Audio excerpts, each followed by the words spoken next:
চিকেনের একটা নতুন রেসিপি নিয়ে চলে এসেছি। আজকে আমি বানাচ্ছি চিলি চিকেন।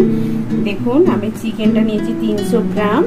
আমি এটাকে আগে থেকে 1 ঘন্টা আগে ম্যারিনেট করে রেখেছিলাম। এর মধ্যে দিয়েছিলাম তোমার হচ্ছে একটা আদা বাটা 2 চামচ, রসুন বাটা 1 চামচ, আর হচ্ছে আর ভিনিগার দিয়ে আমি মাখিয়ে রেখেছিলাম 1 ঘন্টা।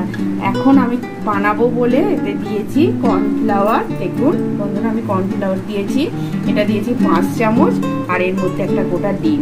এটা মাখিয়ে রেখেছি। চলুন বন্ধুরা আমরা এবার ভেজে নেব। ভেজে নেওয়ার আগে এই উপকরণগুলো আমি একবার দেখিয়ে দিই। এখানে 2টো পেঁয়াজ নিয়েছি। পেঁয়াজগুলো দেখুন এরকম চৌকো চৌকো করে কেটে নিয়েছি। আর একটা হচ্ছে ক্যাপসিকাম নিয়েছি দেখুন, আর লঙ্কা গুঁড়ো আর একটু হলুদ গুঁড়ো, কাশ্মীরি লঙ্কা গুঁড়ো দেবো আমি রং করার জন্য। এটার পরিমাণ বলছি না, যে যেরকম দেবেন। লঙ্কা গুঁড়োটা কেউ দিতেও পারেন নাও পারেন, ঝাল বুঝে দেবেন। আর এখানে আমি কাঁচা লঙ্কা বাটা 2 চামচ বেটে দিয়েছিলাম। দেখুন বন্ধুরা আমাদের তেলটা গরম হয়ে গেছে। এবার আমরা এই মাংসগুলো এই তেলে ভেজে নেব। দেখুন আমি একটা মাংস ছেড়ে দিলাম, দেখতে পাচ্ছেন আমার তেলটা কেমন। এইরকম করে করে মাংসগুলো ভেজে নেব। গ্যাসের ফ্লেমটা একটু আস্তে রেখে ভাজবেন, না হলে মাংসটা ভেতরটা কাঁচা রয়ে যাবে, মাংসটা ভালো ভাজা হবে না। তো এগুলো আমাদের ভাজা হয়ে গেছে, কিছু লাল লাল হয়ে গেছে। এবার আমি তুলে নেব।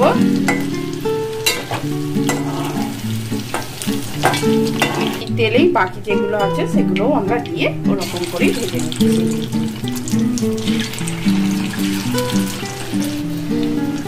আমাদের বাকিগুলো ভাজা হয়ে গেছে। এবার আমরা তেল থেকে তুলে নিচ্ছি,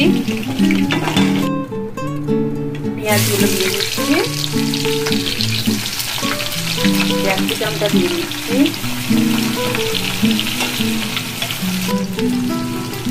এবার আমরা একটু নুন দিয়ে দিচ্ছি। নুনটা আন্দাজ মতো দেবেন। আমি একটা গ্রেভি বানিয়ে নিচ্ছি। এখানে জল নিয়েছি একটু, এমনি ঠান্ডা জলে। তার মধ্যে দিয়ে দেবো আমরা 2 চামচ টমেটো সস, 1 চামচ চিলি সস দেব, সোয়া সস 1 চামচ দেব। এতেই আমরা লঙ্কা গুঁড়োটা দিয়ে দিচ্ছি, এতেই আমরা হলুদ গুঁড়োটা দিয়ে দিচ্ছি। গ্রেভিটা আমি পেঁয়াজের মধ্যে ঢেলে দিলাম।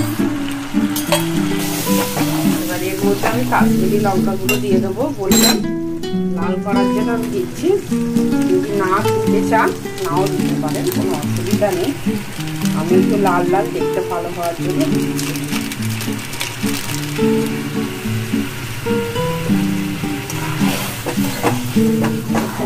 কত সুন্দর লাল লাল হয়েছে, দেখতেও ভালো লাগছে, খেতেও ভালো। এবার আমরা চিকেনগুলো দিয়ে দিচ্ছিলাম।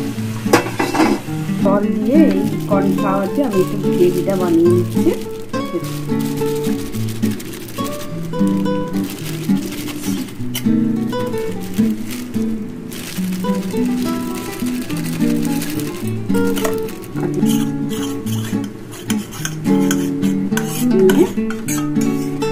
চিকেনের মধ্যে ঢেলে দেব।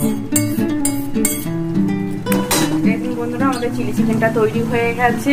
এটা আপনারা বাড়িতে অবশ্যই ট্রাই করবেন। রুটি পরোটা সবার সঙ্গে ভালো লাগবে, ভাতের সঙ্গেও ভালো লাগবে।